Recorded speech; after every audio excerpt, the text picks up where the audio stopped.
Humanity has always told its story through the ruins it leaves behind.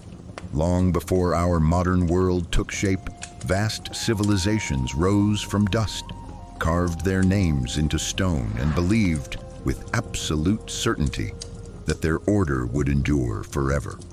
They built cities aligned with the stars, raised monuments meant to outlive time itself, and created systems so complex that they appeared unbreakable. Yet today, many of those worlds exist only as fragments buried beneath sand and silence. What makes this pattern so unsettling is not simply that civilizations fall, it is that nearly every great civilization believed it would be the exception. From the first cities of Mesopotamia to the monumental kingdoms of Egypt, from the restless brilliance of Greece to the iron machinery of Rome, each society carried the same quiet conviction that its power was stable, its structure permanent, and its future secure. And yet, history tells a colder story. Again and again, complexity turned into rigidity, confidence into blindness, and strength into vulnerability. This raises a deeper and more uncomfortable question. Were these collapses truly caused by external enemies, natural disasters, or economic strain? Or did the seeds of decline exist within the civilizations themselves from the very beginning? Because when we look closely, a pattern begins to emerge, one that repeats across continents and centuries. Civilizations rarely collapse in a single dramatic moment. Instead, they erode slowly, almost invisibly, while daily life appears normal on the surface. Markets still open, armies still march, leaders still speak with confidence, and the population, more often than not, continues to believe that stability will somehow hold, until it doesn't. What makes this cycle so powerful and so dangerous is the psychology behind it. Great systems do not usually fail because people see the danger too late. They fail because people become accustomed to the very conditions that signal decline. Comfort dulls alarm. Success breeds overconfidence.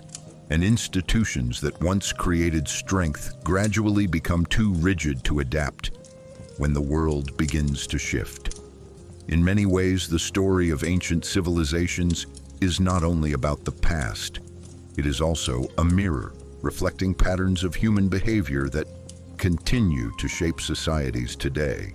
The technologies have changed, the borders have moved, but the underlying dynamics of power, belief, adaptation, and denial remain strikingly familiar. So in this journey, we are not simply revisiting dead empires.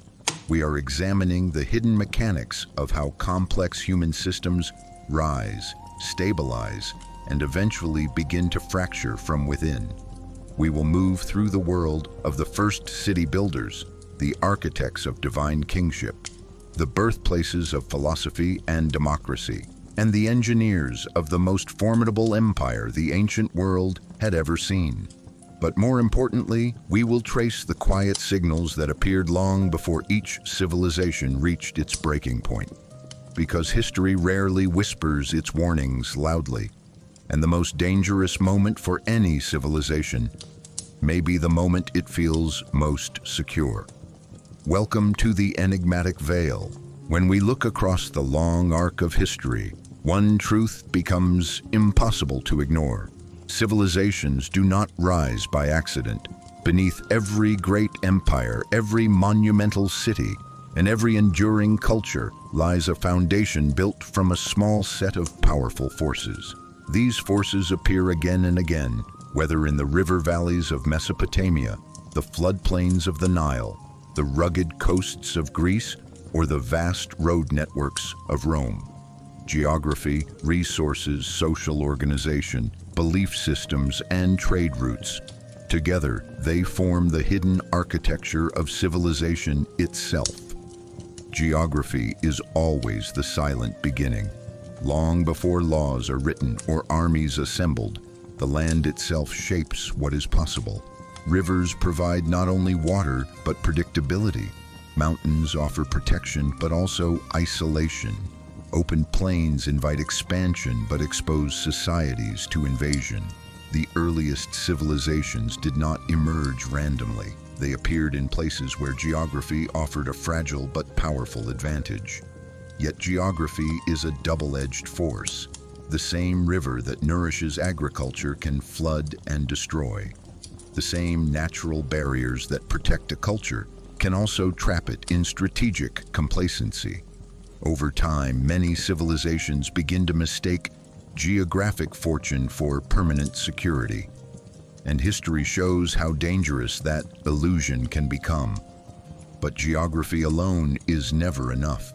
Resources determine whether a society can transform opportunity into power. Fertile soil feeds populations, metals forge tools and weapons, timber builds fleets, and surplus production allows specialization. When resources are abundant and well managed, societies expand rapidly, cities grow, bureaucracies form, culture flourishes. However, the management of resources often plants the first seeds of long-term instability. Overexploitation, unequal distribution, and dependence on fragile supply systems can slowly undermine even the most prosperous states. Many great powers did not collapse when resources first became strained. They collapsed when their systems could no longer adapt to the strain. As populations grow and complexity increases, social organization becomes the next decisive factor. No civilization survives long without a structure that coordinates labor, enforces rules, and manages conflict.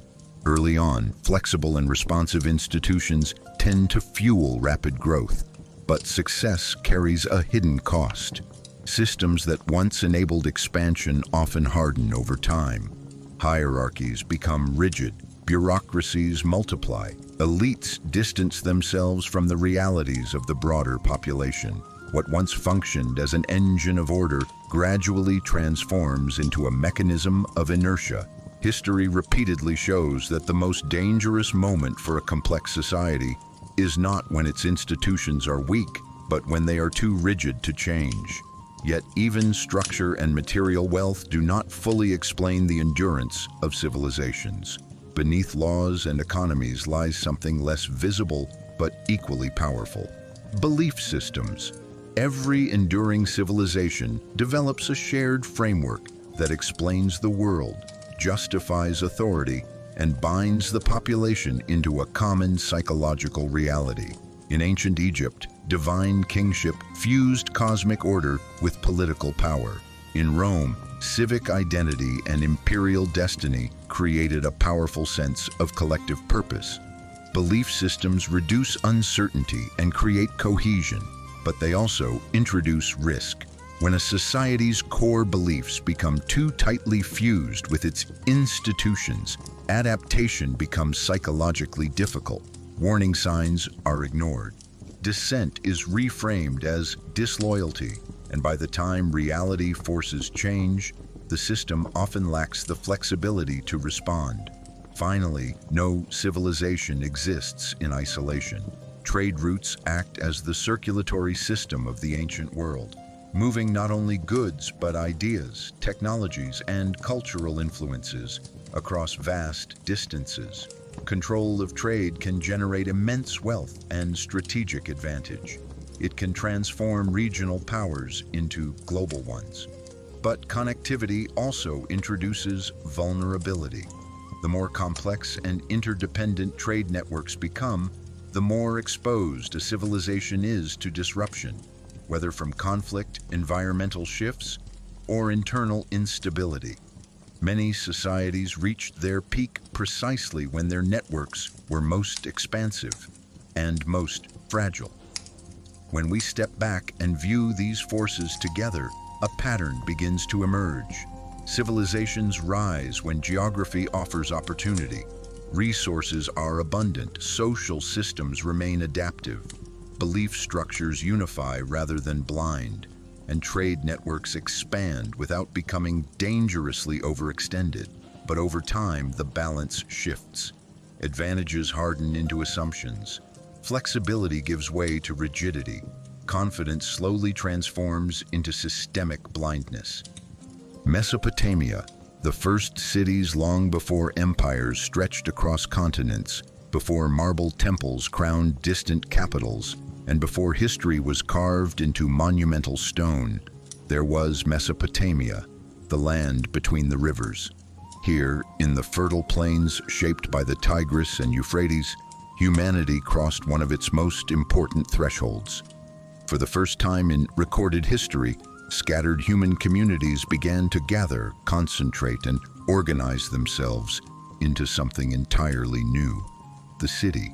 This transformation did not happen overnight. For thousands of years, human groups had lived in small, mobile communities, adapting constantly to the rhythms of nature. But Mesopotamia offered a rare and powerful opportunity. The rivers flooded seasonally, depositing rich layers of fertile soil. With careful irrigation and coordinated labor, agriculture could produce reliable surpluses. And surplus, more than any single invention, is what made civilization possible. Once food production exceeded immediate survival needs, human society began to change in profound ways. Populations grew, labor specialized. Some people farmed, others built, others administered, and others recorded. Gradually, the first true urban centers emerged, places like Uruk, Ur, and Lagash. These were not merely large villages. They were complex organisms, dense with hierarchy, coordination, and emerging systems of control. Uruk, in particular, stands as one of the earliest and most striking examples of this transformation. By around 3000 BCE, it had grown into a sprawling urban landscape with monumental architecture, organized districts, and one of humanity's most revolutionary inventions: writing. What began as simple accounting marks on clay tablets evolved into cuneiform, a system that allowed information, laws, transactions, and eventually stories to outlive the human voice. Writing did more than preserve memory. It changed power itself. For the first time, authority could be recorded, standardized, and projected across distance and time. Bureaucracy was born. Administration became more precise. Control became more scalable. And with each layer of complexity, Mesopotamian cities grew more sophisticated, but also more structurally fragile, because the rise of the first cities brought with it a new kind of pressure. Dense populations required constant resource management. Irrigation systems demanded coordination and maintenance. Food surpluses had to be protected, stored, and redistributed. Social hierarchies deepened. Elites emerged. Priesthoods gained influence. Kingship began to crystallize. What had once been flexible human communities were slowly transforming into tightly managed systems. And with this transformation came a psychological shift that would echo throughout all later civilizations. The city created not only physical concentration, but mental centralization. People began to see order as something constructed, something that required constant oversight and authority. The idea that stability depended on structured control took root here, in the mud brick cities of Mesopotamia. Yet even at its height, the Mesopotamian world carried within it the seeds of long-term vulnerability. The same irrigation that fed the fields gradually increased soil salinity in some regions. Competition between neighboring city-states led to near-constant conflict. Political authority often shifted violently. Environmental stress, warfare, and internal strain created cycles of rise and decline that repeated across centuries. No single collapse ended Mesopotamian civilization. Instead, it experienced waves of fragmentation, consolidation, and renewal. This pattern is crucial because Mesopotamia teaches us that civilization does not simply rise and fall in one clean arc. It pulses, it strains, it adapts until adaptation becomes harder than maintaining the illusion of stability. In many ways, the first cities achieved something extraordinary. They proved that humans could build complex, enduring systems capable of organizing tens of thousands of people. They created writing, formal law, large-scale administration, and urban life itself. But they also revealed a truth that would follow every great civilization that came after them. The more complex a system becomes, the more carefully it must balance control with flexibility. And in the quiet streets of the world's first cities, that delicate balance was already being tested. The birth of the first cities marked one of the most profound turning points in human history. For tens of thousands of years, human beings had lived in small, mobile groups, their survival tied closely to the rhythms of the natural world. But in the fertile lands of Mesopotamia, something irreversible began to unfold. Small agricultural settlements, once scattered and loosely organized, started to cluster, expand, and densify. Over generations, these settlements crossed an invisible threshold and became the world's first true cities. This transformation was not simply about population size. It represented a fundamental change in how human societies functioned. In early villages, social relationships were mostly personal and direct. Authority was limited, and daily life was shaped by immediate necessity. But cities introduced scale, and scale demanded structure. As urban populations grew into the tens of thousands, informal cooperation was no longer enough. Systems of administration, labor coordination, food storage, and security had to become more sophisticated and more centralized. Uruk stands as one of the earliest and most striking examples of this new urban reality. By the late 4th millennium BCE, it had evolved into a dense and highly organized city, complete with monumental temple complexes, specialized districts, and a growing administrative class. What made Uruk revolutionary was not only its size, but the new kind of thinking it required. For the first time, human communities had to manage complexity on a scale never before attempted. And it was precisely this pressure, the need to track goods, labor, and obligations, that gave birth to one of humanity's most transformative inventions, writing. At first, writing was not poetry or philosophy. It was accounting. Early administrators in Mesopotamia faced a practical problem. As agricultural surplus increased and trade networks expanded, keeping track of grain shipments, livestock counts, and labor contributions became increasingly difficult. Memory alone was no longer reliable. Spoken agreements could be disputed. And in a system growing more complex by the year, uncertainty was dangerous. The solution emerged gradually. Simple clay tokens were first used to represent quantities of goods.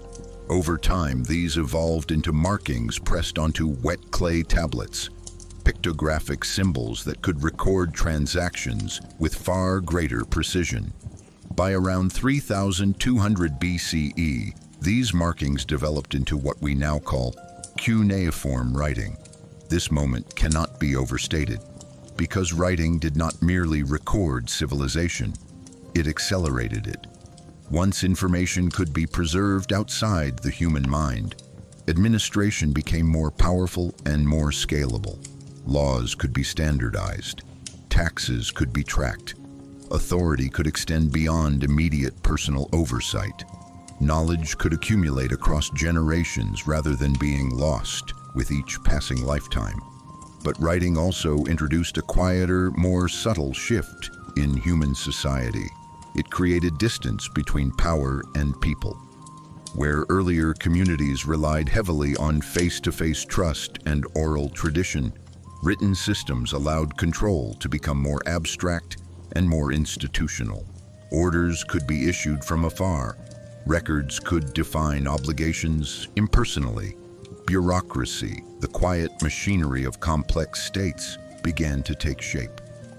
In many ways, the first cities and the first writing systems were born together because they solved the same problem: complexity. Cities concentrated people. Writing concentrated information. And together, they made large-scale civilization possible. Yet they also introduced new vulnerabilities that would echo throughout history. As systems grew more intricate, they became harder to adapt quickly. As administration expanded, societies became more dependent on stable institutions. And as authority became more formalized, the gap between rulers and the ruled slowly widened. What began in the mud brick cities of Mesopotamia was not just urban life as we know it. It was the beginning of a new human condition, one defined by organized complexity, recorded memory, and systems powerful enough to outlive the individuals who built them. And from that moment forward, history would never move slowly again. As the first cities expanded and populations grew denser, a new problem began to emerge, one that no amount of agriculture or architecture alone could solve. Complexity brings friction, and friction left unmanaged leads to instability. In the crowded urban environments of Mesopotamia, disputes over land, trade, labor, and social status became increasingly common. Informal customs and personal mediation were no longer sufficient to maintain order among tens of thousands of people who often had no direct relationship with one another. Out of this pressure, the earliest formal legal systems began to take shape. At first, law was closely intertwined with religious authority. Priests and temple institutions often served as arbiters of disputes, framing decisions as reflections of divine will. This gave early legal judgments a powerful legitimacy. Order was no longer just socially expected, it was cosmically sanctioned. But as cities grew more complex and political leadership became more centralized, law gradually evolved from primarily sacred guidance into a more structured instrument of governance. The most famous expression of this shift appears in the Code of Hammurabi, one of the earliest surviving comprehensive legal codes. Carved into stone and publicly displayed, it represented something profoundly new in human society. The idea that rules could be fixed, visible, and theoretically applied across an entire population. Justice was no longer entirely personal or situational. It was becoming standardized. This development brought clear advantages. Predictable rules reduced uncertainty. Trade became more reliable. Property rights could be enforced. Administrative control became more efficient. In many ways, formal law was one of the key technologies that allowed early states to scale beyond small, kin-based communities. But embedded within this progress was a deeper transformation. Law also became a tool of power consolidation. As legal systems grew more elaborate, they increasingly reflected and reinforced the existing social hierarchy. Penalties were often stratified by class. Elites enjoyed protections that common laborers did not. The language of justice created an appearance of universal order, but in practice, it often stabilized unequal power structures. This dual nature of early law, both stabilizing and stratifying, would become a recurring pattern across civilizations. Alongside the formalization of law came another critical shift: the centralization of power. In the earliest phases of urban life, authority in Mesopotamian cities was somewhat distributed between temple institutions, local leaders, and emerging political figures.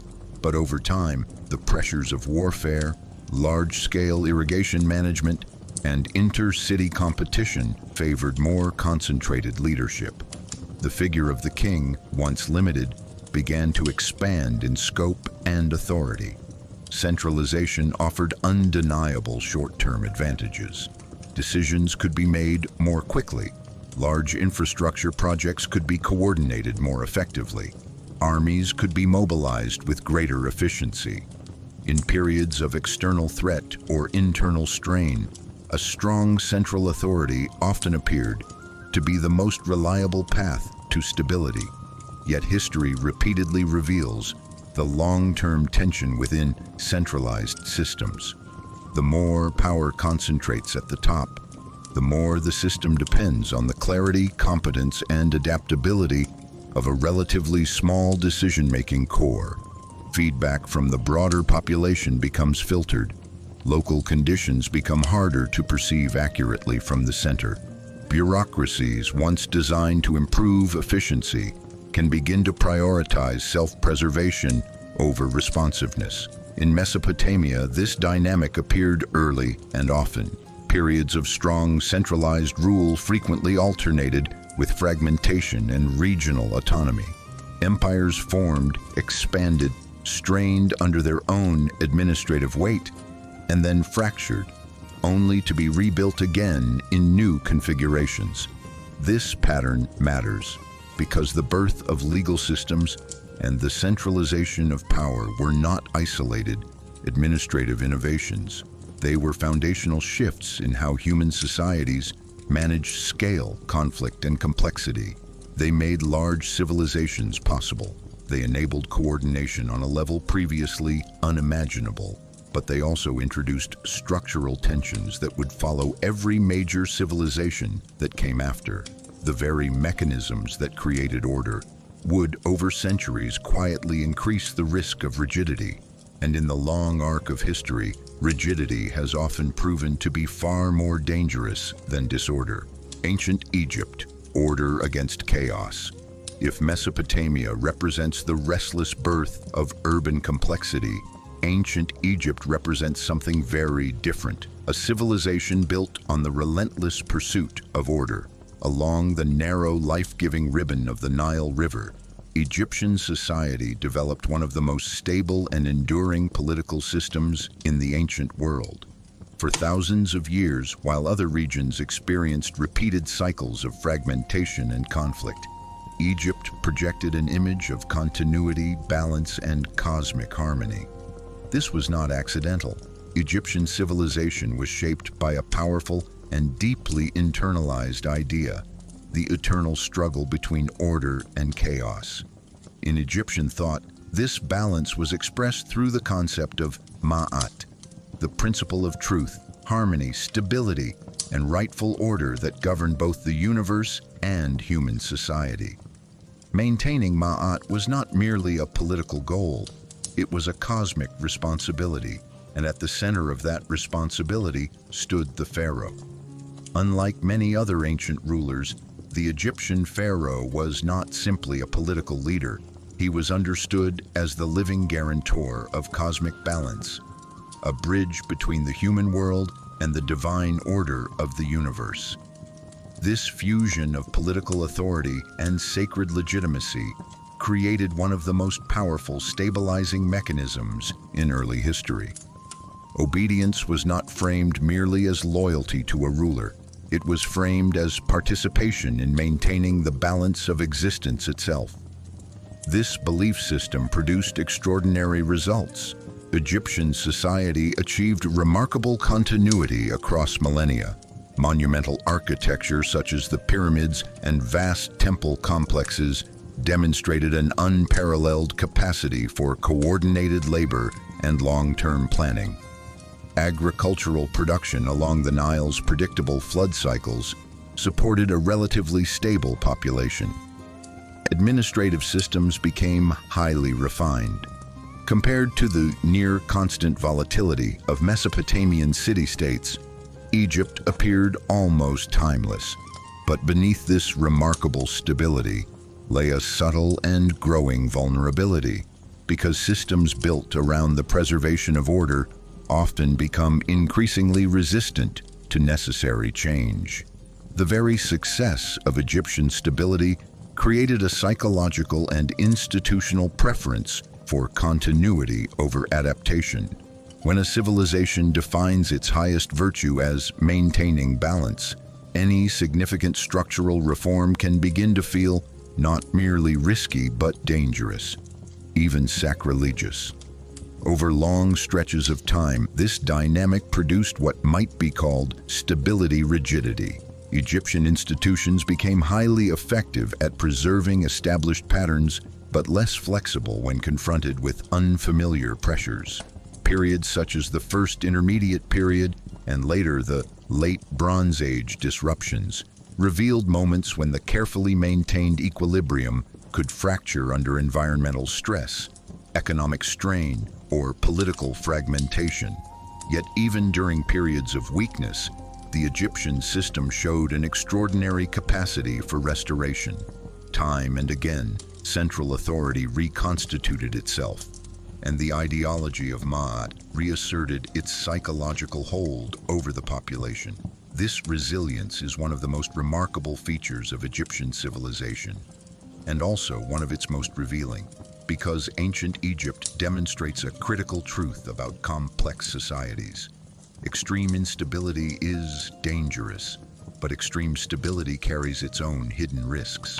When a system becomes deeply optimized for preserving order, it may gradually lose its ability to respond creatively to unexpected change.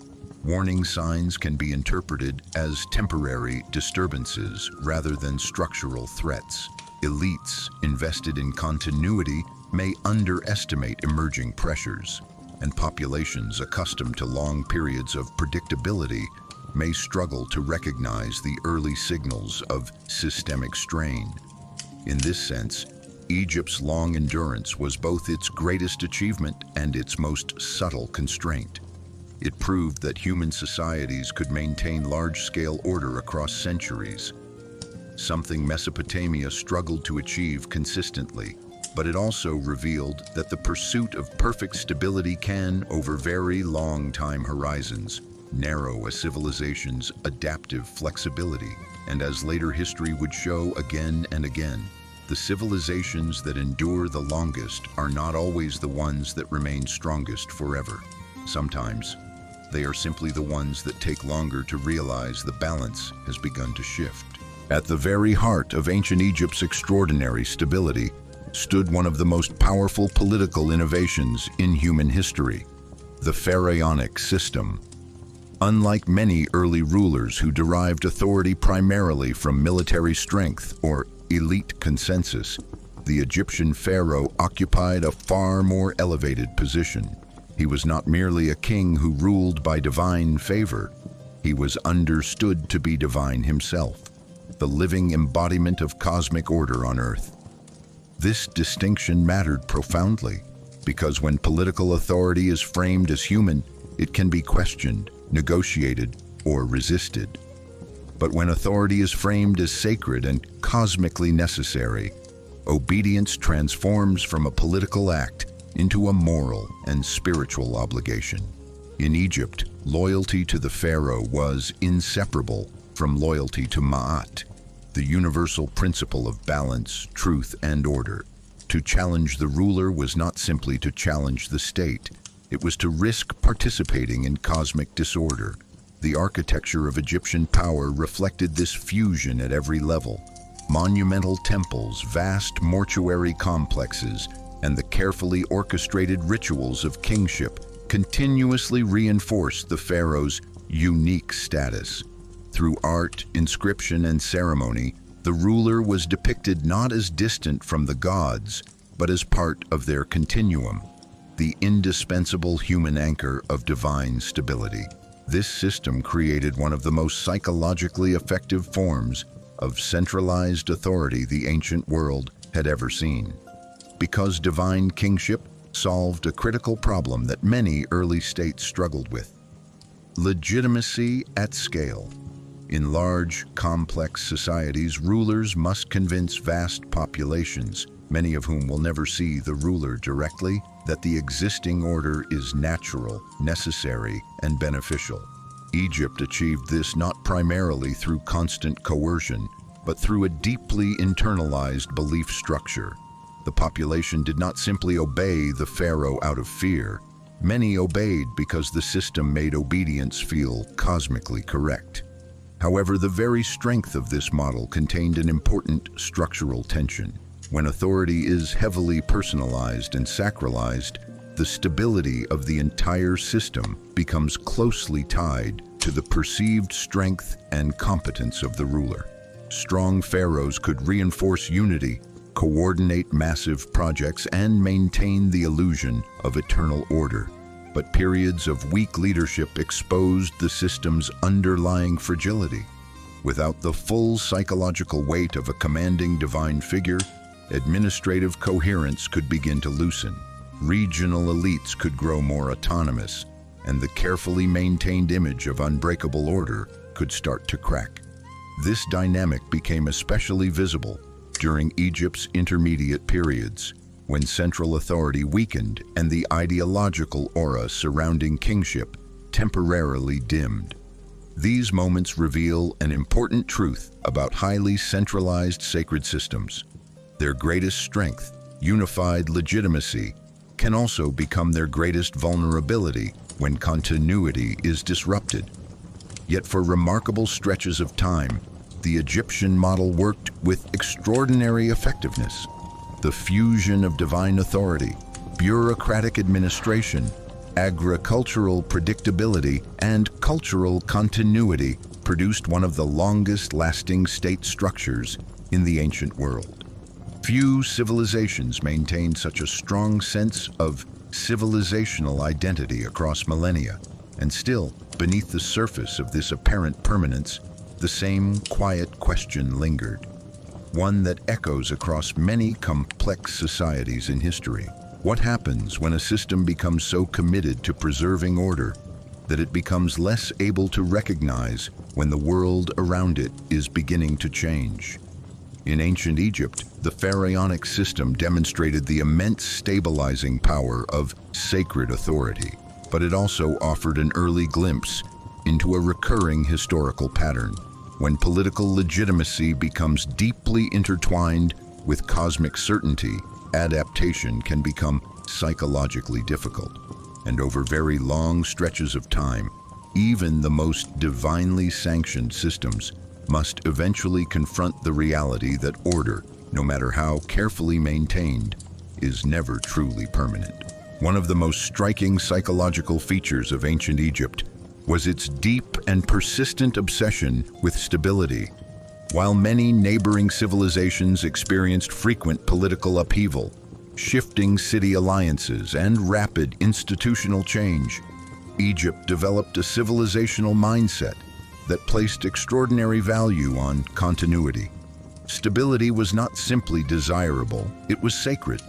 The preservation of order was seen as the highest collective responsibility, woven into religion, governance, and daily life. This obsession did not emerge randomly. It was reinforced constantly through the ideology of Ma'at, the divine principle of balance and cosmic harmony. Every successful Nile flood, every orderly succession of power, every completed harvest cycle appeared to confirm the same reassuring message: the system was working. Over generations, this produced a powerful psychological feedback loop. The longer stability persisted, the more natural and permanent it began to feel. But civilizations rarely express their deepest values only through words. They express them through stone. Nowhere is Egypt's stability mindset more visible than in its monumental architecture. The pyramids, vast temple complexes, colossal statues, and carefully aligned necropolises were not merely displays of wealth or engineering skill. They were physical declarations of permanence. Each massive structure communicated the same quiet message across the landscape: this order is eternal, this power is immovable, this civilization will endure. Monumental building projects served multiple functions at once. They demonstrated the state's capacity to mobilize labor on an enormous scale. They reinforced the divine legitimacy of the pharaoh. They created shared cultural symbols that unified the population across generations. And perhaps most importantly, they materialized the idea of permanence in a world that was otherwise unpredictable. Stone does something psychologically powerful. Unlike wood or mud, it resists time. It suggests continuity beyond the human lifespan. By building in stone at such massive scale, Egyptian rulers were not only constructing tombs and temples, they were constructing confidence. They were embedding the expectation of endurance directly into the physical environment of the civilization. Yet this is where the deeper historical tension begins to surface, because the more a civilization invests emotionally, politically, and economically in projecting permanence, the more difficult it can become to recognize signs of necessary change. Monumental systems often create monumental inertia. Resources flow toward preservation. Institutions become optimized for maintaining the existing order. Elites grow accustomed to continuity, and over long periods, flexibility, the quiet engine of long-term survival, can begin to erode. This leads us to a powerful and somewhat uncomfortable thesis. The civilizations that appear most stable on the surface are often the ones most heavily invested in the illusion of permanence. Ancient Egypt did not collapse because its system was weak. For much of its history, it was extraordinarily effective. Its agricultural base was reliable. Its administrative structures were sophisticated. Its ideological cohesion was remarkably strong. But over centuries, the same mechanisms that preserved order also narrowed the system's adaptive range. When environmental stress increased, when foreign pressures intensified, or when internal fragmentation emerged, the deeply ingrained expectation of continuity made rapid structural change psychologically and institutionally difficult. Stability had become not just a strength, but a habit, and habits, when conditions shift, can become liabilities. In this way, Egypt offers one of history's clearest demonstrations of a recurring civilizational paradox. The drive to make order permanent can produce extraordinary endurance. But the stronger the illusion of permanence becomes, the harder it is for a system to recognize the moment when adaptation is no longer optional. And in the long arc of history, that moment has arrived for more civilizations than any of them ever expected. Ancient Greece, the birth of thought. If Egypt mastered the art of preserving order, ancient Greece introduced something far more unpredictable into human history: the systematic questioning of reality itself. Scattered across rugged coastlines, mountainous peninsulas, and island networks, the Greek world never formed a single unified empire in its early phases. Instead, it developed as a constellation of independent city-states, each experimenting, competing, and evolving in relative proximity. And from this fragmented landscape emerged one of the most transformative developments in human civilization: the birth of critical thought. Geography played a subtle but decisive role in this shift. Unlike the centralized river civilizations of Mesopotamia and Egypt, Greece's broken terrain made large-scale political unification difficult. Valleys were isolated by mountains. Communities developed strong local identities. Trade flowed across the Mediterranean, exposing Greek societies to a wide range of foreign ideas and cultural influences. This environment rewarded adaptability, debate, and experimentation rather than rigid continuity. Over time, a remarkable intellectual culture began to take shape. In the marketplaces of Athens, in the academies of philosophers, and in the competitive political assemblies of the polis, Greeks developed a habit that would fundamentally alter the trajectory of Western thought. They asked why. Not only why crops failed or why enemies attacked, but why the universe functioned as it did, why laws should be obeyed, why justice mattered, and why human beings behaved the way they did. This shift from myth-based explanation toward rational inquiry did not happen instantly, nor did it fully replace traditional belief systems, but it introduced a new cognitive posture into civilization. Reality was no longer only something to be accepted or preserved. It became something to be examined, debated, and, in some cases, challenged. The emergence of early philosophers marked a critical turning point. Thinkers began searching for underlying principles that governed nature and society. Some looked to mathematics and geometry. Others examined ethics, politics, and the structure of knowledge itself. The famous method of relentless questioning, later associated with Socratic dialogue, reflected a deeper cultural transformation. Authority, while still powerful, was no longer completely insulated from intellectual scrutiny. This intellectual awakening produced extraordinary cultural energy. Greek city-states generated advances in philosophy, drama, political theory, science, and art that would echo across millennia. The concept of citizenship evolved. Early forms of participatory governance appeared in places like Athens. Public debate became a central feature of political life. But the Greek achievement also carried a structural tension that history would reveal repeatedly. The same environment that fostered creativity also intensified competition and fragmentation. Independent city-states developed strong internal identities, but struggled to maintain lasting unity. Alliances shifted, rivalries deepened. Periods of cooperation were often followed by devastating conflicts, most notably the Peloponnesian War, which exhausted many of the most powerful Greek polities. This pattern highlights an important civilizational trade-off.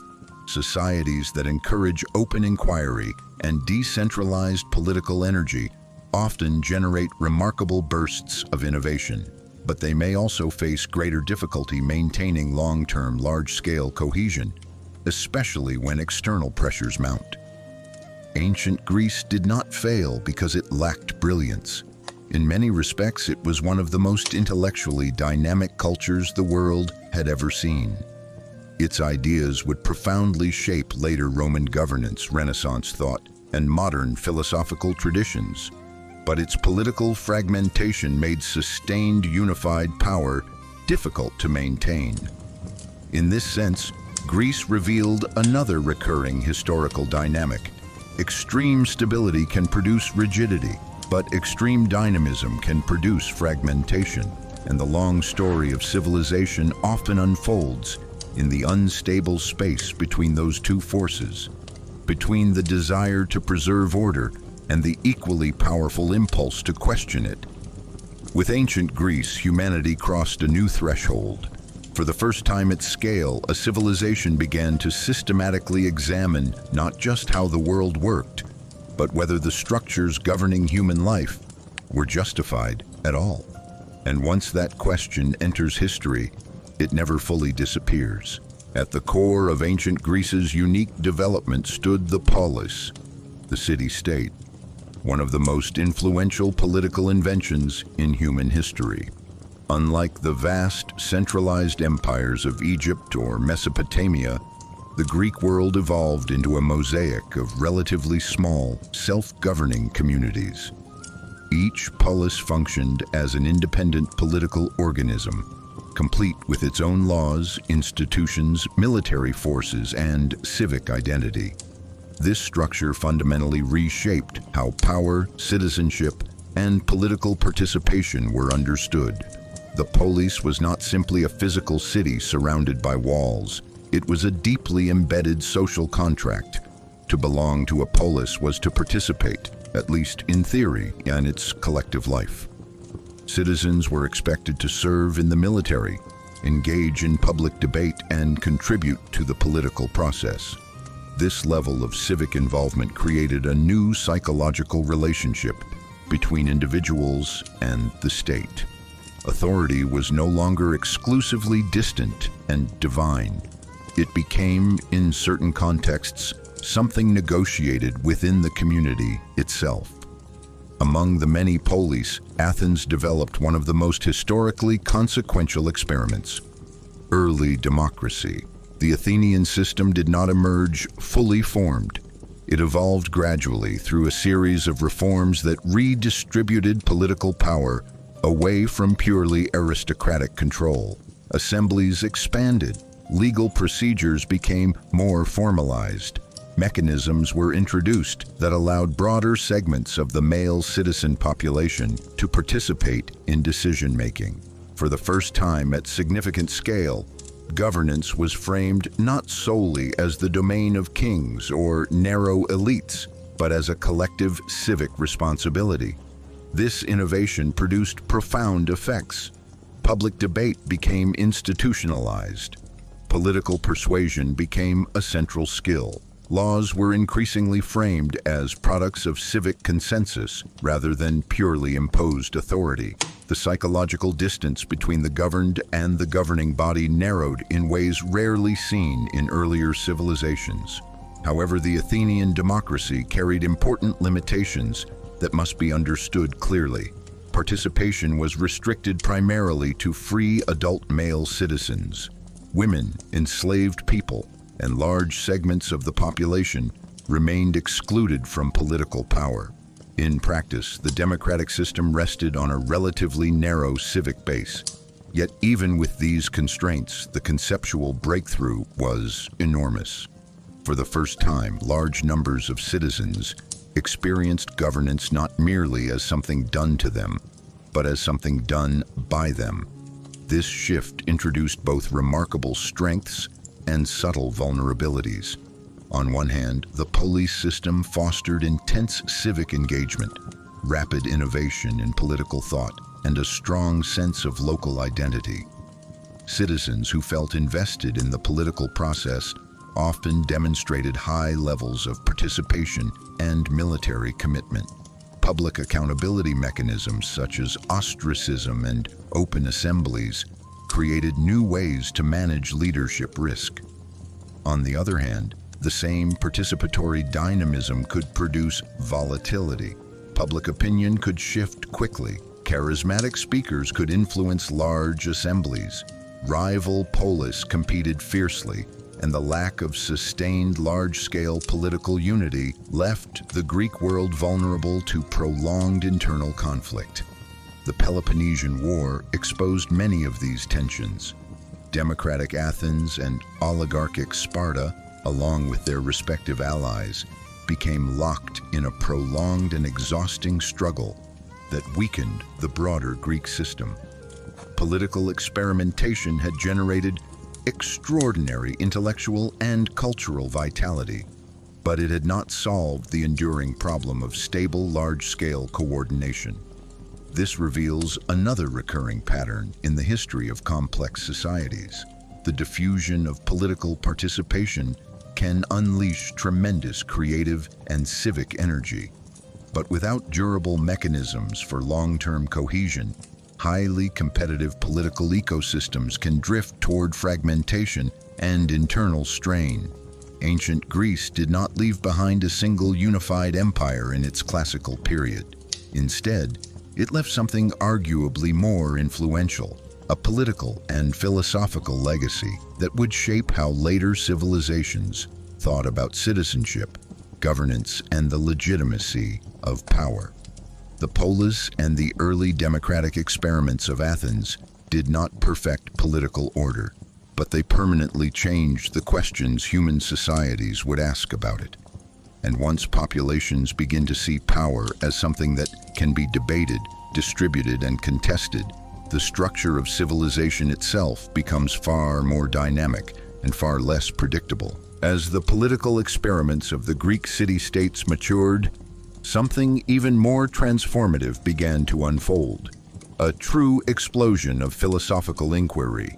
What had started as scattered curiosity about nature and the cosmos evolved into one of the most concentrated periods of intellectual development in human history. Within a relatively short span of centuries, Greek thinkers began systematically questioning not only the physical world, but the foundations of ethics, knowledge, governance, and human purpose itself. This philosophical surge did not emerge in isolation. It was deeply connected to the social environment of the polis system. In cities like Athens, public debate was normalized. Competing schools of thought coexisted in close proximity.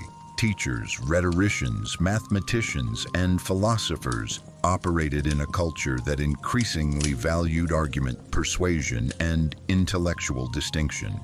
The absence of a single, unchallenged ideological authority created fertile ground for conceptual experimentation. Thinkers began to ask increasingly dangerous questions. What is justice, really?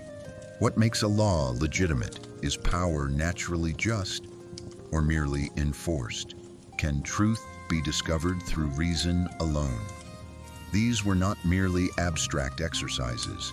They quietly reshaped how segments of Greek society understood authority itself. When individuals begin examining the foundations of law, morality, and political legitimacy, the psychological stability of any system becomes more complex to maintain. The flowering of philosophy brought extraordinary achievements.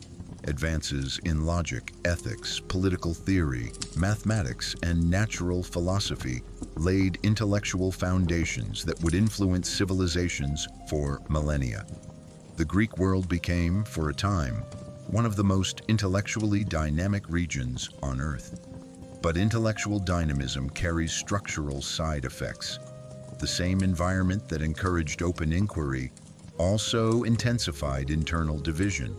Greek city-states, already politically fragmented, became further strained by competing interests, rival alliances, and ideological tensions. Democratic and oligarchic factions clashed within cities. Poleis competed fiercely for regional influence.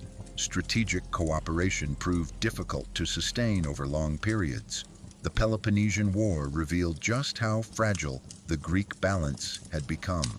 What began as a rivalry between Athens and Sparta escalated into a prolonged systemic conflict that exhausted resources, destabilized alliances, and weakened the broader Greek world. The intellectual brilliance of Greece did not disappear, but its political cohesion deteriorated. This juxtaposition is historically revealing. Greece demonstrates that high intellectual development does not automatically produce political stability. In fact, under certain conditions, intense competition, open ideological contestation, and decentralized political energy can amplify fragmentation, if not balanced by durable coordinating structures. Over time, the Greek world entered a phase where internal division made it increasingly vulnerable to external consolidation. When Macedon rose under Philip II and later Alexander, the previously independent Poleis were no longer in a position to maintain collective resistance. The age of the fully autonomous classical city-state began to fade. Yet the legacy of the Greek philosophical explosion did not vanish with political autonomy. If anything, its long-term influence only expanded. Greek thought would travel through Roman institutions, Islamic scholarship, Renaissance humanism, and eventually into the intellectual frameworks of the modern world. In this sense, ancient Greece offers one of history's most fascinating civilizational paradoxes. Its political fragmentation limited its long-term unified power. But its intellectual fragmentation unleashed ideas powerful enough to outlive empires.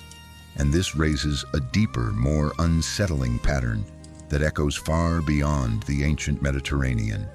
The societies that think the most deeply about power often become the ones that struggle most to stabilize it. Because once a civilization teaches its people to question everything, including authority itself, the balance between innovation and cohesion becomes permanently delicate.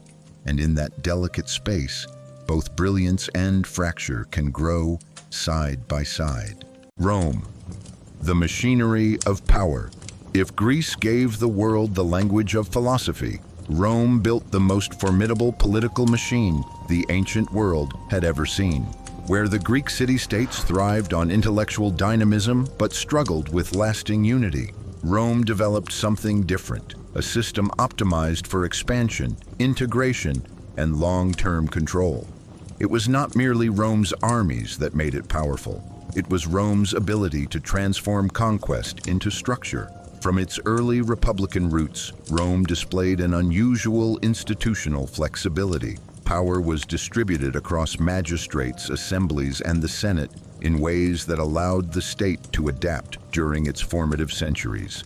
This balance was imperfect and often contested, but it created a political culture that valued procedure, legal continuity, and administrative coordination. Rome learned early that raw military victory was only the beginning. The true challenge was governing what had been conquered. And here, Rome excelled.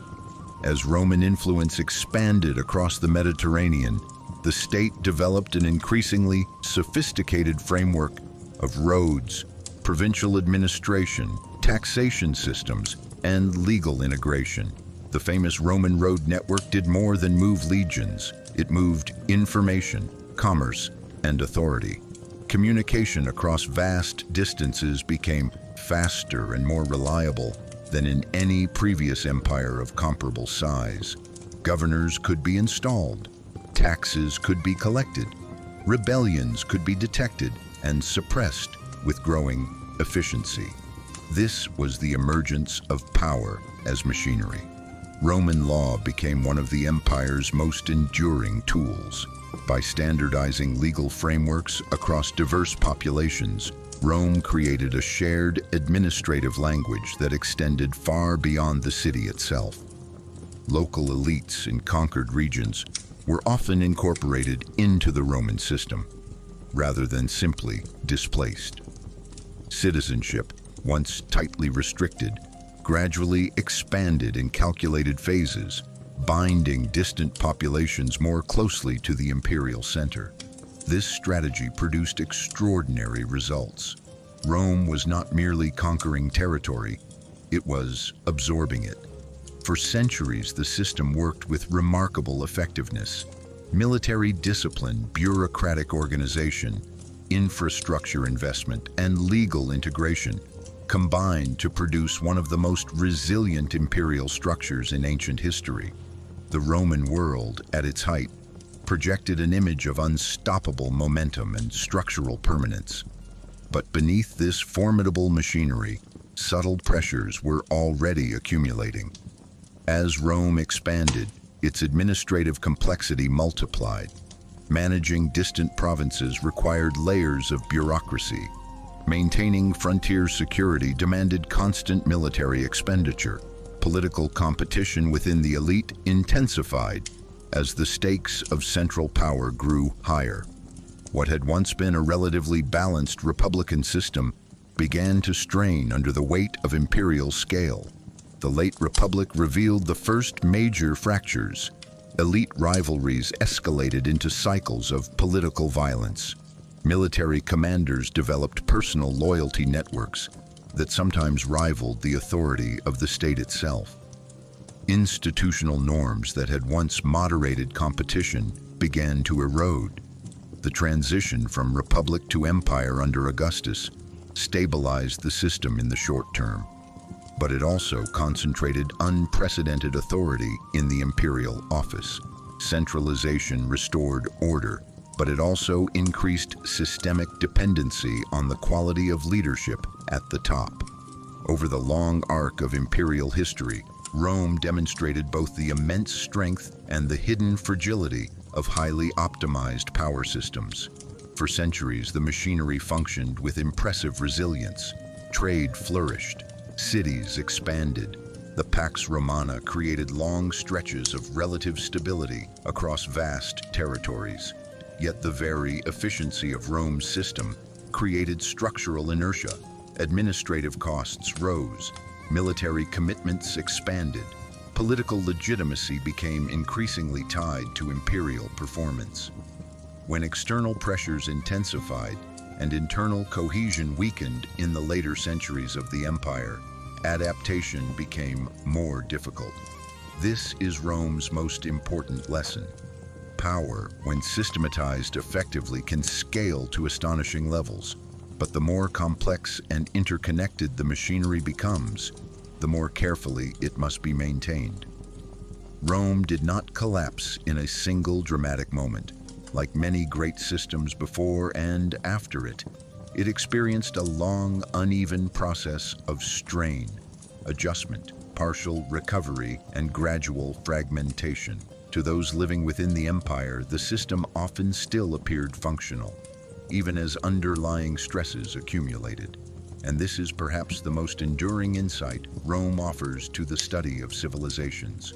The strongest empires rarely fall when they appear weakest. At the height of its power, Rome was not held together by conquest alone. Its true strength came from a carefully interlocking system: law, military organization, bureaucracy, and what might be called the psychology of empire. Each element reinforced the others, creating a structure that was both remarkably resilient and, over time, increasingly complex to sustain. Roman law was one of the empire's most sophisticated tools of control and cohesion. Unlike many earlier systems that relied heavily on local custom or sacred authority, Rome developed a legal framework designed for scalability. Laws could be codified, transmitted, and applied across vast and culturally diverse territories. This created a powerful sense of administrative continuity. For merchants, local elites, and provincial populations, Roman law offered predictability, and predictability encouraged cooperation. Disputes could be adjudicated through recognized procedures. Property rights could be enforced. Contracts could be trusted beyond local communities. But Roman law did more than regulate behavior. It quietly reshaped identity. As citizenship gradually expanded, more people across the empire began to see themselves not merely as subjects of Rome, but as participants in a shared legal order. This was a subtle but profound psychological achievement. The empire was not only governing bodies, it was integrating minds. Alongside legal integration stood the Roman military, one of the most disciplined and professional fighting forces of the ancient world.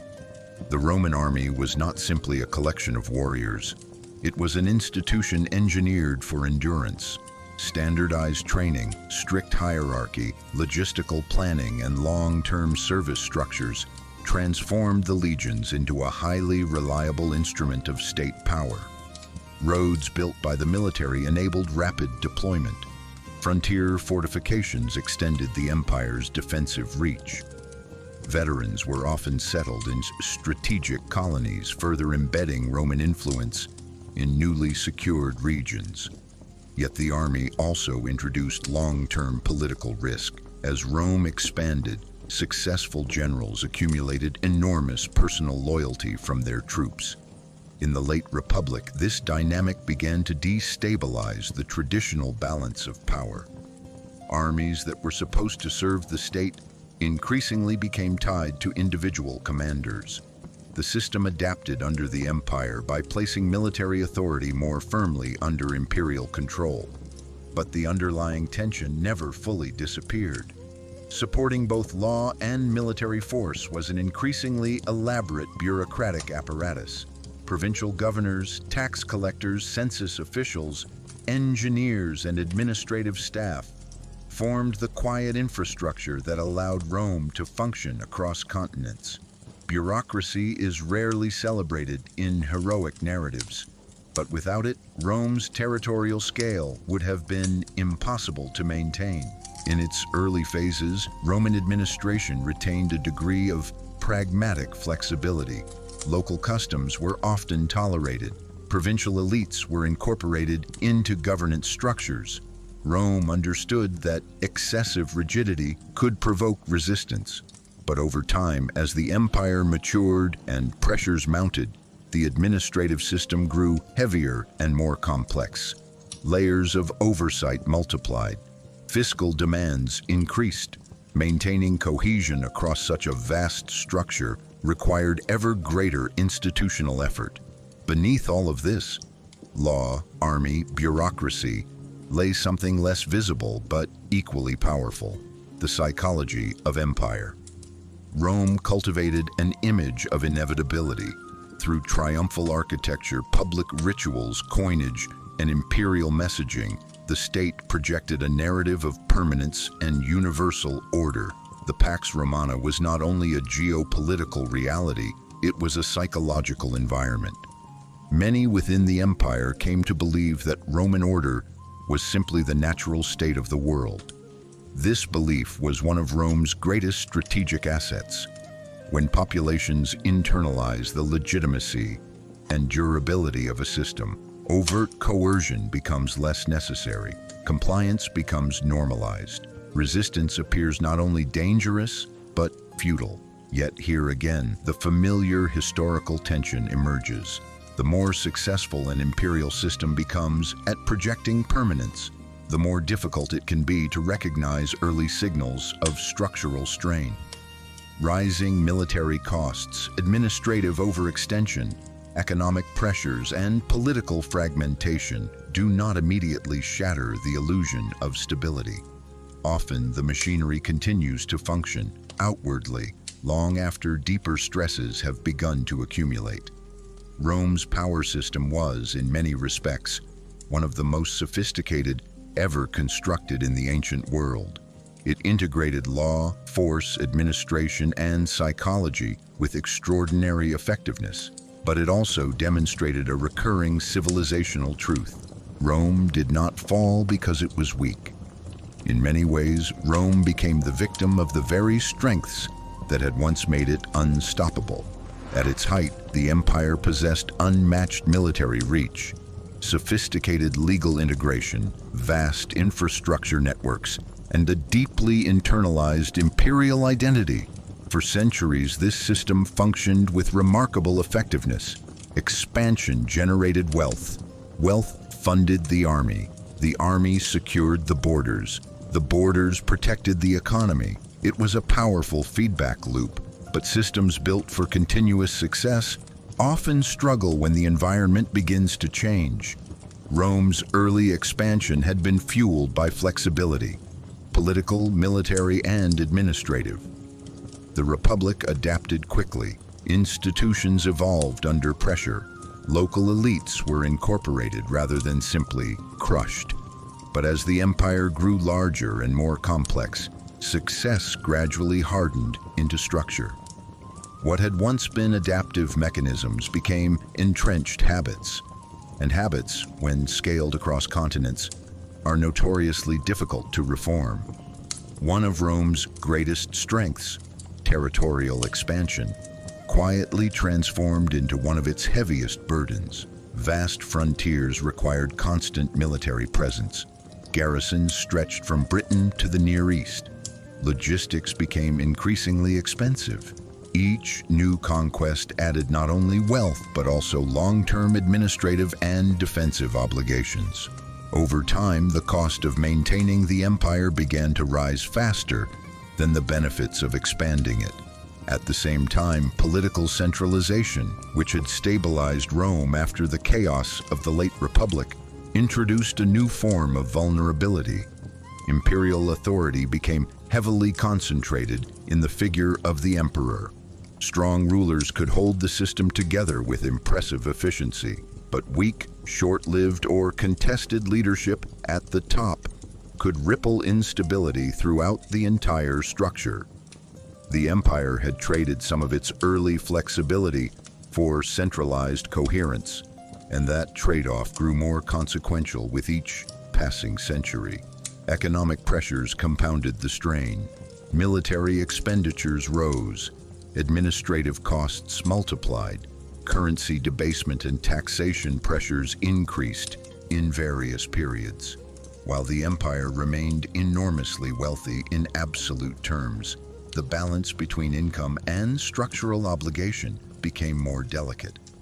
Large systems rarely collapse because they are suddenly poor. They struggle when their cost of stability becomes progressively harder to sustain. Yet perhaps the most subtle factor was psychological. For generations, Romans had internalized the idea of imperial permanence.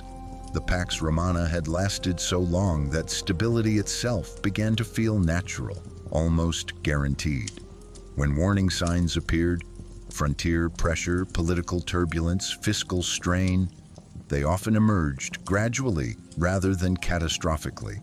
The machinery still functioned, cities still prospered, trade still moved.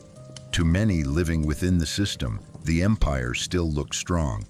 And this is where Rome's deepest vulnerability emerged. because the most dangerous phase for a complex power system is often not visible collapse. It is slow systemic overextension combined with institutional rigidity. Rome's administrative and military networks had become extraordinarily sophisticated, but also increasingly heavy to maintain. Adaptation became slower. Structural reforms became politically difficult. Regional pressures accumulated unevenly across the empire. By the time the Western Roman Empire entered its final centuries of fragmentation, the system was not simply failing in one place. It was straining across multiple fronts simultaneously: military, fiscal, administrative, and political. No single blow ended Rome. Instead, it experienced what many large systems do: a long, uneven process of degradation masked by periods of apparent recovery. This is the paradox at the heart of Rome's story. Its military success created vast obligations. Its administrative sophistication created structural weight. Its political centralization created leadership dependency, and its long stability created psychological overconfidence. Rome was not destroyed by one enemy or one mistake. It was gradually overtaken by the accumulated cost of maintaining the very system that had once made it dominant. And in that sense, Rome leaves behind one of history's most enduring warnings.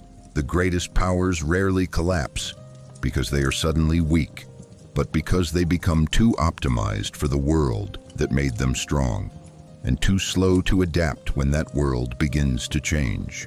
The pattern of collapse. When we step back from the details of individual civilizations, from the river cities of Mesopotamia to the ordered kingdoms of Egypt, from the restless brilliance of Greece to the vast machinery of Rome, a striking pattern begins to emerge. Despite their differences in geography, culture, and political structure, many complex societies follow a surprisingly similar trajectory. Civilizations rarely collapse in sudden, dramatic moments of visible weakness. More often, they begin to erode while still appearing strong. This is the pattern of collapse. It usually begins not with failure, but with success. Periods of expansion, stability, and prosperity create confidence. Systems that function well over long stretches of time gradually become institutionalized. Procedures harden, hierarchies solidify. The very mechanisms that once enabled growth become optimized for preservation rather than adaptation. At first, this shift is almost invisible. Administrative systems grow more complex. Military commitments expand incrementally. Economic networks become more interconnected and more fragile. Elites, benefiting from the existing order, become increasingly invested in maintaining continuity. From the inside, the civilization still appears stable, often impressively so. But beneath the surface, pressures begin to accumulate.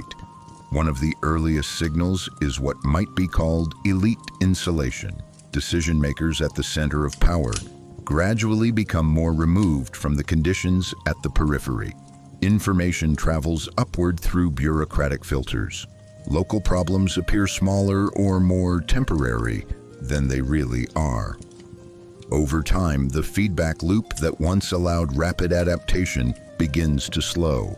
At the same time, institutional rigidity tends to increase.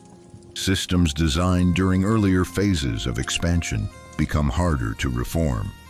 Legal frameworks multiply. Administrative layers thicken. Military structures grow more expensive to maintain. Each component of the system still functions, but the cost of coordination rises steadily. Another recurring feature is the normalization of strain. Populations and leaders alike adapt psychologically to mounting pressure. Economic difficulties become routine. Frontier conflicts become expected. Political tensions become familiar background noise. Because the system does not fail all at once, the sense of urgency remains muted. Humans are remarkably good at adjusting to gradual change. even when that change signals long-term structural risk. Meanwhile, external pressures often intensify precisely when internal flexibility is declining. Trade disruptions, environmental shifts, migrating populations, or rival powers begin to test the system's resilience. At earlier stages of growth, many civilizations could absorb such shocks, but in the later phases of systemic maturity, the margin for error becomes thinner. What makes the pattern so deceptive is that collapse rarely looks like collapse while it is happening. Cities remain populated, markets continue operating, armies still march. Official rhetoric often emphasizes continuity and strength. Even during late imperial periods, many people living within these systems do not experience daily life as immediate catastrophe. The structure does not shatter overnight. It stretches, strains, partially recovers, and then strains again. Eventually, however, the cumulative weight becomes too great. A fiscal crisis here, a military overstretch there, a succession conflict, a regional fragmentation. No single event ends the system. Instead, multiple stress points begin to interact. What was once a tightly coordinated machine becomes uneven. Peripheral regions drift. Central authority weakens. Administrative coherence declines. And what had long been maintained through momentum begins to lose its structural balance. This is the final phase of the pattern. Not sudden collapse, but systemic unraveling. The most important lesson is also the most unsettling. Civilizations rarely fail because their people are unaware of problems. They fail because large systems make rapid, coordinated adaptation extremely difficult once complexity reaches a certain threshold. Mesopotamia showed how early urban complexity created cycles of strain. Egypt demonstrated the long-term risks of stability-rigidity. Greece revealed the tension between intellectual dynamism and political fragmentation. Rome exposed the hidden cost of highly optimized imperial machinery. Different paths, different cultures, but beneath them all, the same quiet pattern. And perhaps the most sobering insight is this. The pattern of collapse is not a relic of the ancient world. It is a structural tendency that emerges whenever human systems grow large, interconnected, and deeply invested in their own continuity. Which means the most important question history leaves us with is not why past civilizations declined, but whether any complex. One of the most consistent warning signs in the life cycle of complex civilizations is the gradual separation between elites and reality. In the early phases of expansion, leadership structures are often closely tied to material conditions on the ground. Decision makers face immediate constraints. Failures are visible. Feedback arrives quickly. Under these conditions, adaptation tends to be faster and more pragmatic. But success changes the environment. As a civilization grows wealthier, more administratively layered, and more geographically expansive, the ruling class often becomes increasingly insulated from the daily pressures experienced by the broader population. Information begins to move through longer bureaucratic chains. Advisors filter what reaches the center. Institutional culture starts to reward stability and continuity rather than uncomfortable warnings. This process is rarely intentional. It is structural. Over time, elites begin to operate inside a carefully maintained informational environment, one that reflects how the system is supposed to function, not always how it is actually functioning. Local crises are framed as temporary disturbances. Economic strain is interpreted as cyclical. Frontier instability is treated as manageable. Because the core machinery still appears intact, the overall system continues to project confidence. This is the moment when perception begins to diverge from reality.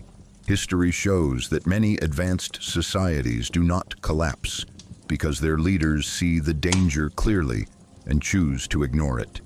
They struggle because the complexity of the system makes accurate situational awareness increasingly difficult at the highest levels of power. The larger and more sophisticated the administrative network becomes, the more layers information must pass through before reaching those who make strategic decisions. At the same time, institutional rigidity tends to increase. Systems that have operated successfully for long periods naturally develop procedures designed to preserve what works. Laws multiply, administrative offices expand, military commitments become structurally embedded, economic arrangements harden into expectation. Each layer of stability makes the system more predictable in the short term, but also less flexible in the long term. What once enabled coordination begins to slow adaptation. Reforms become politically expensive. Structural changes threaten established interests. Bureaucracies designed originally to manage complexity begin to prioritize procedural continuity over rapid response. Even when warning signs become visible at the periphery, the center often responds incrementally rather than decisively. This dynamic creates a dangerous feedback loop. The more elites rely on the apparent stability of the system, the more the system's internal inertia grows.